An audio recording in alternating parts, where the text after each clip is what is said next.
Hi everyone, and welcome back to episode 4 of Rules with Jules. Hope you're all well and keeping safe. Gaz, good morning. How you doing, guys? Yeah, we're back at Tinsley Park, aren't we? Yeah. Why have you got camera today, by the way? Well, I had to laugh, to be honest, because last week, for the first time, I was sort of presenting with the camera and thought that this was where the lens was, and obviously this is where the lens is, and had a little bit of feedback off friends, and particularly Gaz, that yeah, you need to be looking at lens, mate. To be fair, like, if anybody's followed this channel from the beginning, you know, I'm nobody to comment on that one. I still do it from time to time. I'm still wanting to do it now. I'm still wanting to go over there, but we've got a little bit of news as well, haven't we, about channel? Yes, yeah. It's not nothing major, guys, but you know, we did talk about it coming out at 11, didn't we, on Sundays, but we're finding that we're struggling to prepare, aren't we? Because we actually film on Sundays and we're trying to get your comments and keep it interactive, so we've had to move it forward, haven't we? Well, it's trial and error at the minute for us, isn't it? Because it's so new, and this is the 4th episode, that we're just trialling stuff, and we found that 9 o'clock in the morning just works better with a structure. Do you need to swap arms here? It looks like you're struggling. It's really bad. Do you want to switch on? It's really bad. My arm's going to fall off. It was shaking like that. I'm thinking, what's going on here? And it's freezing as well, so that's not helping. But yeah, thanks for that, Gaz. Well, first things first, we're going to discuss the ruling that we presented to you last week. So it was a bit extreme, weren't it? We landed on top of a bonfire. But it happens. It happens, doesn't it? Yeah, what did Rob say? Rob Reynolds, I don't know if you know him. Do you know him? Well, he's one of my best friends. He lives in Dubai, and he put a comment on there. Yeah, what did he say now? He said something like, fancy that. You know, it's strange, you're filming a rules video and you land on a bonfire. The chances of that is unbelievable. What a surprise. But it happens, as seen last week, it happens. Yeah, and as we said, you know, it might happen to you guys on a smaller scale, but yeah, we had some great comments as well, didn't we? We did. I think we've got a comedian on show, haven't we? Norman. He's brilliant. Yeah. I've got to read Norman's comment out. It really cracked me up. It was one of the first ones we got as well. So we asked you guys, didn't we? We asked you guys, you know, what would you do in them circumstances? So Norman's idea, and I know he's only having a joke here, but he said, I think you should mark the ball with a fireproof tee. Yeah. Set the bonfire alight, crack a few beers, let a few groups through, and then play it from a really nice lie. This guy sounds like someone I'd want in my 4-ball. Yeah, he sounds like a good person to have it 4-ball, doesn't he? Definitely. I mean, we had another one here. This were a bit sort of extreme, this, and we aren't. So we don't promote violence, do we? We need to swap arms again, guys. We're gonna have to swap arms. That's all right, mate. I am gonna get a bit better tripod. I think I've got the world's heaviest tripod. But yeah, we don't promote violence, but we had one from David Pollard, and everyone's welcome to their opinion on this. But David said, shoot the greenkeeper for leaving it there. Bit extreme. Up to you. But we're going to talk about it anyway. Luckily, bonfire's still actually here. Yes, get in, it's still here. We were worried about that, weren't we? Your ball's still on top and all, guys. Oh yeah, it's still there, Pro V1. Right, everyone, we're back at the bonfire from last week. We obviously chucked this question out there to all of the viewers, the subscribers, about what is the rule, what are your options. We've got the answer for you today, and Gaz is looking forward to running you by what them options are. So I'm going to pass you over to him. We were a bit worried about this one, guys. You know, there's no white line to mark this area as ground under repair, okay? So we were a little bit worried to start with, until we looked in the rules, of course. So, you can tell in this area that this loose impediment has all been collected together for removal by the greenkeeper. So we can agree on that one, alright? It's quite a big scale, obviously, but this could happen to you on a small scale. So when it's collected together for later removal, it actually becomes GUR as default, so it doesn't have to be marked on the floor. Okay. All right. So now we know it's ground under repair. We can take a 1 club length relief from the nearest point to relief. All right. So we're going to mark the ball here. We're going to, you know, make sure that we can make a full swing, and we're not getting sort of interrupted by the loose impediments. Put another marker down. And then using any club apart from a putter, you're going to mark a club length. So if we mark that there. It's a good bit of detail, that, Gaz, about the putter. Yes. And then just drop it knee height. That's okay. It's not landed any nearer to the hole, so we're back in play and we've avoided taking a penalty stroke. And just run that by your playing partners. Is everyone happy with that? Great point. Always get your playing partners involved. when you're taking advantage, or when you're actually using a ruling, don't do a Patrick Reed. So we're going to discuss a question that we've had by Super Duper Awesome. All right, I'll pop that up on the screen. He was questioning if we lose a ball, if you hit a ball and it lands in a muddy area and you can't find that ball, he's questioning whether you should get a free relief. We've got a bit of a bank in here. We saw it land. It definitely landed in this area, and it's just disappeared. It's gone. Gaz, short and sweet, mate. You've got 3 minutes to find your ball, otherwise it's deemed as lost. You're going to have to go back and hit it from where you hit it from. Not probably the answer you want to hear, but unfortunately, DEMS the rules. So Super Duper Awesome sort of queried if all the playing partners see the ball land, all right, in these soft ground conditions, he thinks that you should be able to, drop a ball, in the area that it landed without penalty. But that isn't actually the case, I'm afraid. There's a lot of people misunderstand this rule. It's got to be standing water, all right, and standing water means that there's actually water on the surface, all right, and that doesn't mean that you can push your foot down so water rises. There's got to be actually standing water, and when you stand there, there's some water around your feet, all right. So in this circumstance, this is, it's soft ground, all right, but unfortunately it isn't standing water. So just be careful on that one, guys.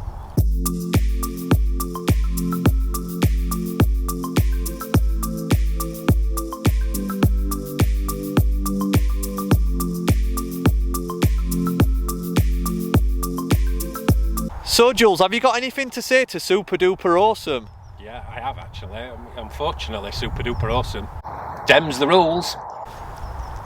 So we've had a little bit of a change of scenery, guys. We're now at Grange Park Golf Club in Rotherham, and we're going to film the second half of Rules with Jules, aren't we? We are indeed. Still close to home. Still close to home. Yeah, we're going to keep it short and sweet. We've had a great comment, haven't we? Brilliant, as always. Guy called Lorenzo. Hi Gaz, Jules, thanks so much for the great videos. You're welcome, mate. If my player partner and I want to push through in the 10th hole and not stop, is there anything preventing us to do so? Do we need to ask the group in front, etc.? So this is in relation to halfway houses. I missed that bit. Yeah, we missed the most important bit out, but yeah, so in relation to halfway houses, and I know this will frustrate a lot of people, and I'm sure there'll be different opinions about this, won't there?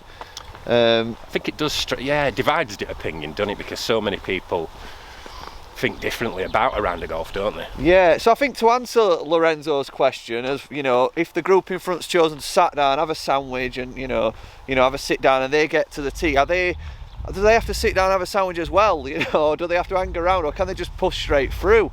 Do you know what? I don't actually know the answer to that, but what I would suggest, if you like Lorenzo and you don't like to stop, you want to keep that sort of momentum going, I'd check with the club pro before you go out and just see what the ruling around the halfway house is on that one. We've just got a bit of background noise here. What's your opinion on that, Jules?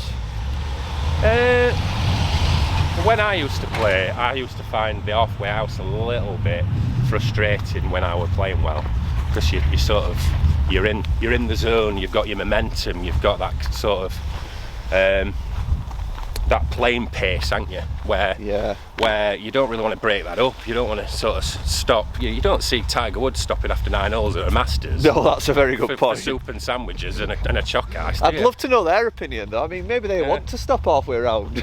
Possibly. The thing is, though, that's where it's going to divide opinion, because there's times when I've not been playing well and I've been looking forward to halfway house. Yeah, definitely. No, I agree with that point.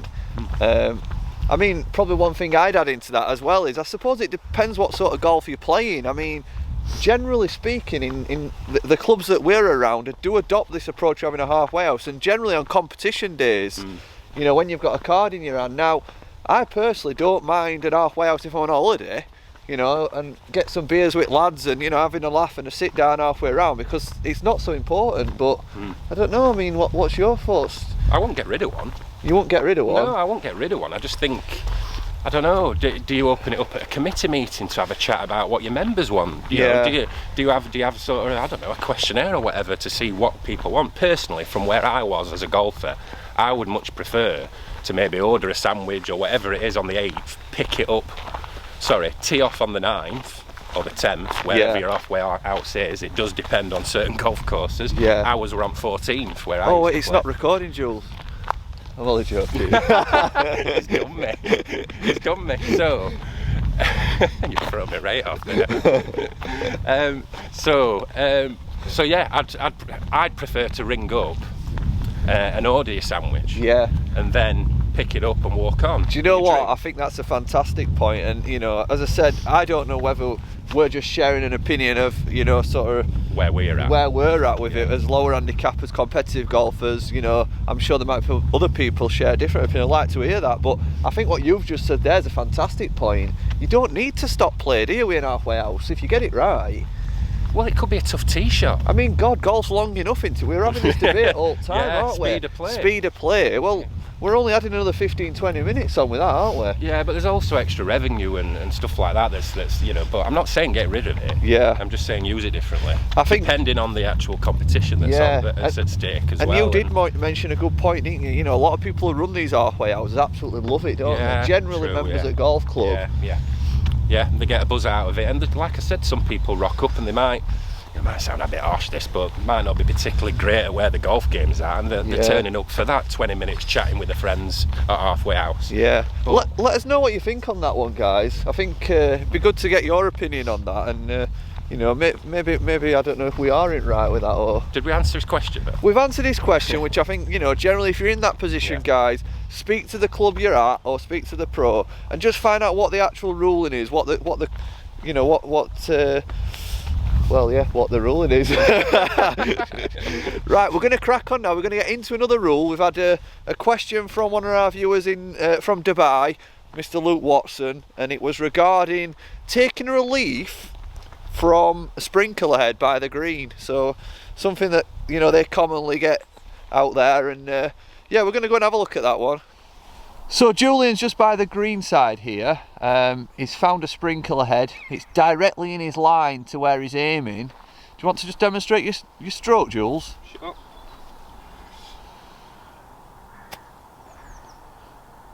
So you're quite happy you can make a stroke there? Yep, no problem. So it's not interfering with his stance, it's not interfering with his stroke, it's interfering with his line. So he's got to go over it. Unfortunately, in the R&A rules, there is no free relief from that. Really? Really. Right, okay. I think could it be potentially a local rule though for some players out there? That's a fantastic question, and it could. If you've got a sprinkler head by the green side on a shortly mowed area, so that could be on the fringe or the apron, the golf club could choose to make that a local rule. So do check the back of the card and check with your golf club to see what the rules are regarding sprinkler heads by the side of the green. What you don't want to do is take a free relief, you know, assuming that you get a free relief if it's in your line, and then obviously receive penalty strokes. I'm absolutely sure that golfers out there not abiding by these rules correctly. Yeah, I certainly agree on that one. Now what we're going to do, guys, we're just going to demonstrate how you would actually take a relief from this, you know, under circumstances that you would get a free relief in the R&A rules. Hi everyone, so Gaz is now in a position where he would get free relief from a sprinkler head, and he's now going to give us a demonstration of how to take that relief correctly. So just to sort of demonstrate here, as I address the ball, I'm stood on the sprinkler head now, so I would be entitled to a free relief from that situation.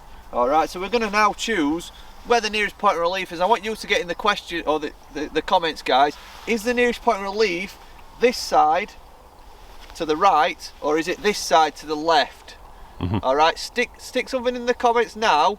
Don't be scared, and then we'll sort of talk through, you know, which is the nearest point of relief. So I'm going to demonstrate this one. So when you're talking about the nearest point of relief, you're talking about moving the ball the shortest distance to get full relief from the sprinkler head. So you're not stood on the sprinkler head, or your ball's obviously not in the sprinkler head, alright? So it's not interfering with your stroke, alright? So when we're going to demonstrate this using a marker. So remember that it's an immovable obstruction, so you get one club length from the nearest point of relief. So to take nearest point of relief from this sprinkler head, if we went at this side, so we can stand here. Yep. So this is a full relief now, and then we've got one club length. So I'm just going to mark there where that would be. Okay. Yep. Now if we went to this side, the ball could be positioned here, and then you can take your stance and you've took full relief, you're not stood on the sprinkler head again. So now if you look at the distance the ball is here, if you were to put it there, that's further away than this one, isn't it? Yeah. So your actual nearest point would be this side of the sprinkler head. It's a good example. And I would guess, most people in this situation would just naturally assume to move the ball this way. Yep. Because they're this side of the sprinkler and thinking that this is the nearest point of relief, but you can clearly see the ball would have to travel to there, okay, when actually it only needs to travel to there. So that's one, guys, you need to be really careful of, because there'll be some sticklers out there for the rules and you get that wrong, in a medal, and it could be game over. But that one's helped. Nice one. So we're going to finish on that one today, guys, and just to draw things to a little bit of a conclusion, how's your thoughts on, and how you feeling on things, Jules? Yeah, just buzzing really. This is our fourth episode. This will be fourth episode, yeah. Just I'm really new to this YouTube stuff, and oh, I'll tell you what we haven't mentioned. Jules is on Instagram now. I am. Rules with Jules. If you're on Instagram, guys, give him a follow. He's absolutely, sorry for butting in there. Just got a bit excited when you said he's new to YouTube, but you're new to all social media, aren't you? Well, I came off Facebook a few years ago, but yeah, I am really. Yeah. So I've been sort of giving him a few tips on his Instagram, and we need to get you some pictures, don't we? I need to start sharing some pictures of his days out, don't we, Gav? Yeah. And I don't want to stitching up here, guys, but if you've got any questions on rules, just fire them all to Jules on his Instagram account. Brilliant. That was one of the things you said, didn't you? Oh wait, no, hold on a minute. I think I've just deleted my account by accident. Absolutely done me. He said, he says, what if everyone starts messaging me asking rules, guys? Brilliant. No, seriously, so far it's the fourth episode. Yeah. Just absolutely buzzing off the buzz, really, with all the comments and how interactive it's been, and we want to keep it relevant for the viewers, and that's what's making it relevant, is the questions that are being asked. It's definitely, it's the most favourite thing I enjoy shooting every week, and I know it's. You said that on all your. Well, I know I've said no, I haven't. But on a serious note, I know rules is not the most interesting subject, and it's never going to be our biggest sort of followed series, is it? But if we can share some rules with you and have a bit of a laugh at the same time, I think we're onto a win-win. Okay. And I think what we've just said off camera there is, if you guys have got any suggestions on how we can make this more fun and more, watchable, you could say, because, rules are not so interesting, are they, sometimes? They're important to get right, though. They're important to get right, and, if you're serious about your golf, they're important to know. You cannot play, if you're joining a golf club or you're a member at a golf club, you will have to know your rules.